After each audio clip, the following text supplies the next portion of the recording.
Hello everyone, कैसे हो आप सब लोग। तो आज हम बात करने वाले हैं कि अपनी जो पोजीशन होती है वो भी स्पेशली इंट्राडे में उसको हम किस प्रकार अवरेजिंग कर सकते हैं। क्योंकि वैसे तो मैं आपको बोलता हूं कि अवरेजिंग एक ऐसा मीठा जहर है जो धीरे धीरे आपकी ट्रेडिंग को खा जाएगा, लेकिन अगर इसको कुछ टर्म एंड कंडीशन के साथ, कुछ फॉर्मूला के साथ अगर हम यूज करेंगे तो यही जहर शहद में कन्वर्ट हो जाएगा। तो देखिए, मैं ये मानता हूं कि अवरेजिंग से बड़ा पैसा तो मे भी ना बन पाए, लेकिन बड़ा पैसा भी अवरेजिंग करता है, ये आपको पता होना चाहिए। तो मैं कैसे अपनी पोजीशन को अवरेजिंग करता हूं, आपको किस प्रकार अवरेजिंग अपनी पोजीशन को करना चाहिए, आज इसी के बारे में बात करने वाले हैं, ताकि जो अवरेजिंग का जो डर है मार्केट के अंदर उसको हम दूर कर पाएं और जो सही चीजें हैं उसको हम फॉलो करें और जो गलत चीजें होती हैं उसको हम दूर कर पाएं अपनी ट्रेडिंग में। तो चलिए इस सेशन की हम शुरुआत करते हैं और ध्यान से समझते हैं कि मार्केट में हमें कैसे काम करना चाहिए विद अवरेजिंग। तो अब हम बात कर लेते हैं कि हमें ट्रेडिंग में अवरेजिंग कैसे करना है। उससे पहले हम ये पता लगाते हैं जो अवरेजिंग के कारण जो बहुत बड़ा लॉस हो जाता है उस प्रॉब्लम का सल्यूशन क्या है।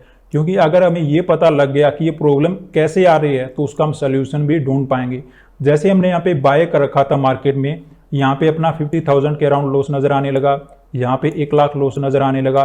फिर अगर मैं यहाँ पे एवरेजिंग करता, यहाँ पे एवरेजिंग करता, यहाँ पे एवरेजिंग करता, कुछ डाउन साइड एवरेजिंग करता, तो मे भी मेरा एक दिन के अंदर इतना लॉस हो जाता जो मेरे 1 महीने का 2 महीने का प्रॉफिट ले जाता या कैपिटल मार्केट ले जा सकता था। तो ऐसी सिचुएशन में एवरेजिंग टेक्निक हमारे काम नहीं आएगी। अब आप ये कहोगे सर हमें कैसे पता लगेगा कि मार्केट आज की दिन ये गिरने वाला है या आज की दिन यहाँ से रिट्रेसमेंट देगा, यहाँ से रिट्रेसमेंट देगा, यहाँ से रिट्रेसमेंट देगा। तो अगर ये पता हम नहीं लगा पाएंगे तो हमें कैसे पता लगेगा कि आज की दिन अवरेजिंग नहीं करना है और आज की दिन हमें करना है। देखिए, इसका भी सोल्यूशन है। हमारे पास प्रॉब्लम आ गई है तो अब इसका सोल्यूशन भी हम ढूंढ ही लेंगे। तो यहाँ पर देखिए, अगर आपको सबसे बड़े लॉस को रोकना है और एवरेजिंग का बेनिफिट उठाना है तो आपको सिंप्लीफाई करने के लिए मैंने यहाँ पे 2 ट्रेडर के ग्रुप बना दिए हैं। एक ऐसा ट्रेडर का ग्रुप है जिन्हें मोस्ट ऑफ द टाइम अपना एंट्री पॉइंट होने के बाद उनकी अपनी पोजीशन में 50 से 60% लॉस नजर आता है, उसके बाद मार्केट रिकवरी कर देता है, उनके अकॉर्डिंग चलने लगता है। और दूसरा एक ऐसा ट्रेडर का ग्रुप है जिन्हें मोस्ट ऑफ द टाइम अपने ट्रेड में 60% से ज्यादा लॉस नजर आता है, तब जाकर मार्केट उनके अकॉर्डिंग चलने लगता है और कभी कभी उन्हें लॉस बुकिंग करना पड़ता है। अब देखिए, अगर आप ए ग्रुप वाले ट्रेडर हो जो कहीं ना कहीं आप मेरे से बिलोंग करते हो, अगर आप ऐसी सिचुएशन में हो तो आपको इस प्रकार एवरेजिंग करना है। आपको मिनिमम 1 बार और बहुत ही रेयर कंडीशन में आप 2 बार एवरेजिंग मार्केट के अंदर कर सकते हो। अगर आप 10 दिन के अंदर 10 ट्रेड करें तो आपकी जो ट्रेड होगी एवरेजिंग वाली वो ज्यादा से ज्यादा 3 हो सकती है। इससे ज्यादा आप अपनी पोजीशन को एवरेज नहीं करोगे, क्योंकि आप मोस्ट ऑफ द टाइम 50 से 60% गलत होकर सही हो जाते हो, इससे ज्यादा आप गलत नहीं होते हो। तो ये आपका एंट्री पॉइंट ठीक ठाक चल रहा है तो आप बेवजह एवरेजिंग करके फंस जाओगे मार्केट में। अब कब आपको एवरेजिंग करना है और कब ये 3 वाली जो लिमिट है किस दिन आपको यूज करनी है वो आपको समझा देता हूँ। कहीं ना कहीं आप मेरी तरह यूज करोगे तो आपको बेनिफिट होना चाहिए। तो मैं कैसे एवरेजिंग करता हूँ, क्योंकि मैं भी इसी ट्रेडर के ग्रुप में आता हूँ। तो यहाँ पे अगर मुझे एवरेजिंग करना है, मान लेते हैं यहाँ पे मेरा 50,000 लॉस नजर आने लगा। अब मुझे पता लग चुका है कि मार्केट यहाँ पे पूरी तरह से तो रिकवरी नहीं करेगा कि पहले मेरा लॉस रिकवरी करे उसके बाद मेरा टारगेट दे, लेकिन मार्केट ने यहाँ पे एक डब्ल्यू पैटर्न बनाया, यहाँ पे एक रिजेक्शन मार्केट ने दिया है। तो मे भी हो सकता है कि यहाँ पे हमें कुछ पॉइंटों का उछाल मिल सकता है। अगर नीचे जाने लगा तो लॉस होना ही है, लेकिन यहाँ पे अगर मैं कुछ क्वांटिटी का एवरेजिंग कर लेता हूँ, अगर मैं उस उछाल को कैप्चर कर लेता हूँ तो मेरा यहाँ पे प्रॉफिट हो जाएगा।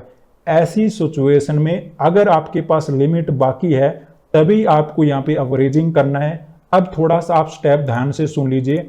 यहाँ पे आपको क्या करना होगा, आपका जो लॉस होगा वो डिफाइन रखना पड़ेगा कि मैं यहाँ पे पोजीशन में लॉस कितना लेने वाला हूँ, कितना आपको लॉस लेने वाला है। जो लॉस आपने शुरुआत में डिसाइड किया था वही लॉस आपको कंटिन्यू रखना है, उसको चेंज नहीं करना है। क्योंकि यहाँ पे आप थोड़ा सा प्रोबेबिलिटी के ऊपर गेम खेल रहे हो। कैसे खेल रहे हो कि आपको पता है कि मार्केट पूरा रिकवरी नहीं होने वाला, एक उछाल यहाँ पे होने वाला है। अगर वो मैं कैप्चर कर पाया तो आज के दिन जो लॉस होने वाला है वो होगा नहीं, मैं यहाँ पे प्रॉफिट बना पाऊंगा। मेरा मोस्ट ऑफ द जो ट्रेड होती है वो 50 से 60% गलत होती है। ऐसी सिचुएशन में 3 बार का जो लिमिट है मेरा वो भी बाकी है। मैंने यहाँ पे फर्स्ट टाइम एवरेजिंग कर रहा हूँ तो मैं यहाँ पे एवरेज कर सकता हूँ। तो आपको एवरेजिंग से कोई दिक्कत नहीं होगी, क्योंकि अगर 70 से 80% आपका ट्रेड गलत जाएगा तो वहाँ पे आपका पहले ही आपका जो लॉस का लिमिट है वो खत्म हो जाएगा, क्योंकि यहाँ पे एवरेजिंग कर रखा था। लेकिन उसके बाद आपका दूसरा रूल भी लागू हो जाता है कि आपका मोस्ट ऑफ द ट्रेड वो गलत ऐसे नहीं होती। लेकिन जिस दिन आपका लॉस होने वाला था आपने कुछ एवरेजिंग करके उस प्रोबेबिलिटी को इंक्रीज कर दिया ताकि मार्केट में आज की दिन भी प्रॉफिट बना पाओ। इस प्रकार आपने एवरेजिंग का बेनिफिट उठाया। तो देखिए मैंने कोशिश तो किया कि थोड़ा स्लो मैंने आपको बताया है, लेकिन फिर भी अगर आपको थोड़ा सा समझ में नहीं आया तो थोड़ा सा ध्यान करोगे तो आपको आ जाएगा कि मैं कहना क्या चाहता हूँ और किस समय आपको एवरेजिंग करना है, लॉस का लिमिट आपको क्या रखना है और कब आपको यहाँ पे टारगेट बुकिंग कर लेना है। आपको फिर कंप्लीट नहीं रुकना है मार्केट के अंदर, आपका टारगेट आएगा तब आपको निकल जाना है। कितनी बार आपको एवरेजिंग करना है और कितनी डे वाइज आपको कितनी बार एवरेजिंग करना है। अब बात कर लेते हैं बी ग्रुप वाले, जो ये कहते हैं कि सर अपना तो ऐसा ट्रेडिंग स्टाइल है कि मोस्ट ऑफ द टाइम अपना 60% से ज़्यादा मार्केट में लॉस नजर आता है, उसके बाद कभी कभी मार्केट रिकवरी कर देता है, कभी लॉस ही मार्केट के अंदर हो जाता है। ऐसी सिचुएशन में आपके लिए एक एवरेजिंग है वो बहुत ही ज़्यादा बेनिफिट आप उठा सकते हो। आपको क्या करना है, आपको जब एंट्री करोगे आपको पता है 60 से 70% गलत होने वाले हो मोस्ट ऑफ द टाइम, तो आपका एंट्री जो क्वांटिटी होगा उसको 3 से 4 पार्ट में डिवाइड कर दिए। हर बार कभी भी आपको इसको चूकना नहीं है, हर बार अपनी क्वांटिटी को 3 से 4 बार डिवाइड कर दीजिए, ताकि आप जो यहाँ पे 100 क्वांटिटी लेने वाले थे वही क्वांटिटी को आप 25-25 करके ले लीजिए, ताकि आप अगर 100 रुपये का लॉस लेने वाले थे लेकिन एवरेजिंग के कारण वो धीरे धीरे आप नीचे चलते जाओगे और आप एक अच्छी क्वांटिटी और अच्छी एवरेजिंग बनाकर अगर आप कुछ भी पुल बैक मिला वहाँ पे आपका टारगेट अचीव हो जाएगा। तो यहाँ पे आपको हर बार ट्रेडिंग में एवरेजिंग करना पड़ेगा, लेकिन यहाँ पे क्वांटिटी को कम करके फिर एवरेजिंग करना पड़ेगा, क्योंकि आपकी मोस्ट ऑफ द जो एंट्री है वो गलत हो रही है। और जिस दिन भी आपको लगे कि आप 50 से 60% वाले ग्रुप में आ गए हो फिर आपको दूसरा रूल एवरेजिंग का अपनाना पड़ेगा। तो इससे ज़्यादा सिंप्लीफाई एवरेजिंग को मैं नहीं कर पाता जितना मैं आपको सिंप्लीफाई कर सकता था। ट्रेडिंग को कब आपको एवरेजिंग करना है, नंबर ऑफ एवरेजिंग कितना करना है, कौन से ट्रेडर को कब एवरेजिंग करना है, वो सब मैंने आपको डिटेल से 1 बाय 1 समझा दिया है। अब थोड़ा सा मैं आपको पर्सनल दिखा देता हूँ कि मैंने कैसे एवरेजिंग किया था। अब यहाँ पे क्या हुआ था, यहाँ पे मैंने सेल कर रखा था, यहाँ पे मार्केट बढ़ने लगा, कुछ नहीं किया अपन ने, क्योंकि जब 60 से 70-80% ऊपर चला गया तो फिर वहाँ पे क्या एवरेजिंग करें। लेकिन जब मार्केट नीचे आने लगा और यहाँ पे ट्रेड करने लगा तब मैंने एक डिसाइड किया कि हाँ ज़्यादा मार्केट ये वाला मुझे नहीं पता होता कि ये यहाँ तक आ जाएगा, लेकिन मुझे लगा कि कुछ डाउन साइड का मोमेंटम हो सकता है। यहाँ पे मैंने क्या किया, लॉस का लिमिट वही रख दिया। आपको ध्यान होगा मैंने कैसे बोला था आपको, वही तो स्टाइल है ट्रेडिंग का, जो मैं आपको बताता हूँ वही होता है, वही करता हूँ मैं। तो ये अपना लॉस का लिमिट मैंने डिफाइन कर दिया, यहाँ पे मैंने कुछ क्वांटिटी ऐड किया, उसके बाद ये वाला मोमेंटम किया, हम निकल गए। उसके बाद मार्केट जहाँ जाए ना जाए हमें कोई लेना देना नहीं होता। तो एवरेजिंग करना गलत नहीं है, क्योंकि बड़ा पैसा भी एवरेजिंग करता है, लेकिन एवरेजिंग से पैसा कैसे बनाना है उसके लिए आपको कुछ रूल बनाने पड़ेंगे।